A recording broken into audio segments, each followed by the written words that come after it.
আমি আজকে ফুলকপি আলু ডিম রান্না করব। টমেটো নিয়েছি, আদা নিয়েছি, পেঁয়াজ কুচানো নিয়েছি, পেঁয়াজ ঘষে নিয়েছি, আদা নিয়েছি।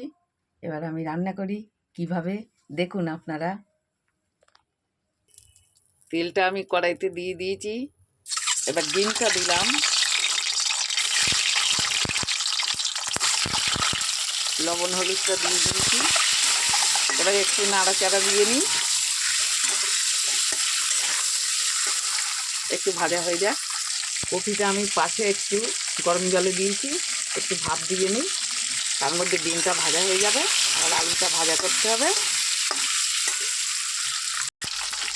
দেখুন ডিম ভাজাতে একটু ছড়িয়ে দিলাম, তাহলে বেশ ভিতরে ঢুকে যাবে, ভালো লাগবে। ডিমটা তুলে নিয়েছিলাম, সেটা আর দেখানো হয়নি। এবার আমি ডিমটা তুলে নিলাম, ভাজা হয়ে গেছে।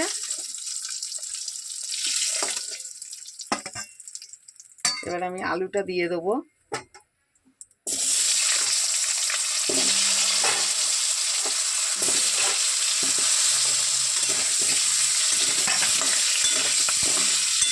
এবার আলুটা একটু ভেজে নিই। হ্যাঁ, আমার আলুটা ভাজা হয়ে গেছে। এটাকে আমি নাড়িয়ে নিচ্ছি। একটু কম ভেজেছি, বেশি ভাজিনি, তাও খারাপও ভাজিনি। এবার আমি এই কপিটা একটুখানি ভাজা করে নেব।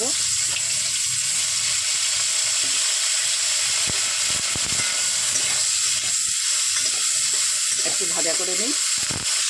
কপিটা ভাজা আমার হয়ে এসছে। এবার আমি কপিটা তুলে নেব।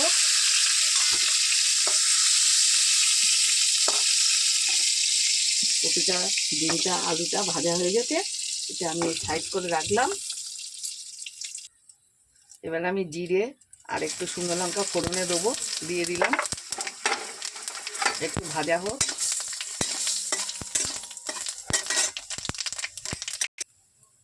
এবার আমি পেঁয়াজ কুচিটা দিয়ে দিলাম, রসুনটাও দিয়ে দিলাম, টমেটোটাও দিলাম, পেঁয়াজ ঘষাটাও দিলাম। এবার আমি একটু আদা ঘষে দেবো। দেখুন আজকে আর মিক্সচারে করলাম না, ভালো লাগছে না। আজকে ঘষাঘষি খাবো, এমনি কোনো মশলা দেবো না ওতে। হ্যাঁ, ওতে মশলা পেঁয়াজ রসুন আদা, একটু লঙ্কার গুঁড়ো দেবো, হলুদ লবণ দেবো, জিরের গুঁড়ো ধনের গুঁড়ো আজকে আর দেবো না।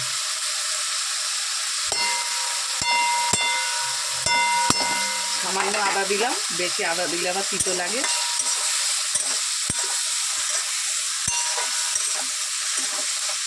এবার আমি লঙ্কার গুঁড়ো দেবো, হলুদ দেবো। দেখুন হলুদ দিয়ে দিলাম।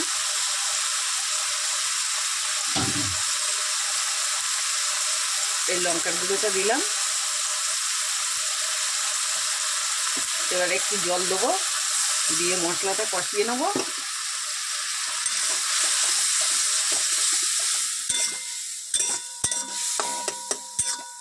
মশলাটা কষানো হোক। এবার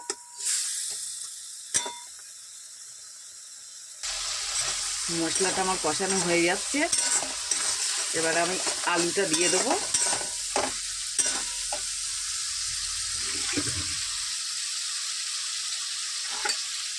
দেখুন আলুটা দিয়ে দিচ্ছি। মশলার সাথে আলুটাও কষিয়ে নেবো ভালো করে, কেন যেহেতু সিদ্ধ করিনি তো দেরি হবে, ওই জন্যে আমি ওটার সাথে কষিয়ে নিচ্ছি মশলার সাথে।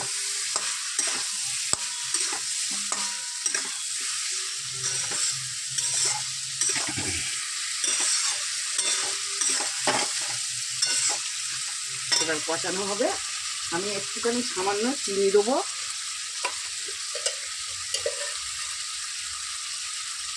চিনিটা দিলাম, মাংসা লাগবে না, আরও কালারটাও আসবে ওই জন্য। এবার আমি একটু ঢেকে দেবো।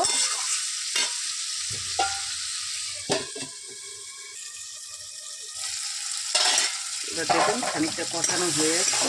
এবার আমি লবণটা দেবো। লবণটা দিইনি, আমি সঙ্গে সঙ্গে দিই না লবণটা। এই লবণটা দিলাম। এইভাবে একদিন রান্না করে খেয়ে দেখবেন আমার মতন করে, খুব ভালো হবে, খেতেও ভালো লাগবে। ডিম দিয়ে, ফুলকপি দিয়ে, আর জিরের গুঁড়ো ধনের গুঁড়ো দেবেন না। হ্যাঁ, আমি জিরের গুঁড়ো ধনের গুঁড়ো দিইনি, না দিয়ে খেয়ে দেখবেন একদিন কেমন লাগে, তাহলে বুঝতে পারবেন। একদিন করবেন এই পুতুলের কথা ভেবে।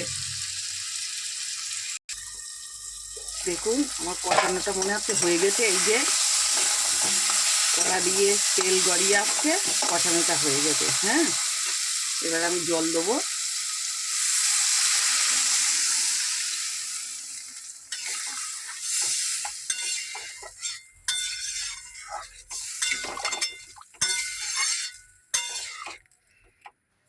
এবার ঢেকে দিই, তারপরে ডিমটা দেবো। কপিটা আমার সিদ্ধ হয়ে গেছে, আমি এবার ডিমটা দিয়ে দেবো। কপিটা আপনাদের দেখাইনি, ওটা ফাঁকে দিয়ে দিয়েছিলাম। ডিমটা দিয়ে দিলাম, হয়ে গেছে। এবার একটু নাবানোর আগে একটু গরম মশলা দেবো।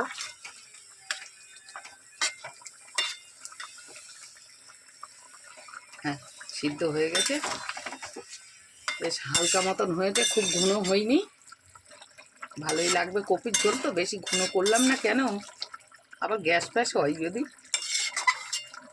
সুন্দর হয়েছে। এবার আমি গরম মশলাটা দিয়ে দিলাম। এবার একটু নাড়াচাড়া করে দিই।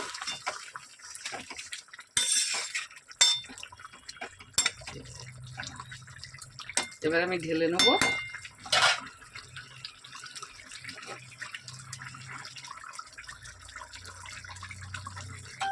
এবার আমি ঢেলে নিলাম ডিমের ঝোল। এবার আমি ধনে পাতাটা দিয়ে দিলাম। দারুণ হলো ডিমের ঝোল। হ্যাঁ, আবার পরের ভিডিও নিয়ে আসবো, আপনারা দেখবেন। আমার ভালো লাগে আপনারা দেখলে।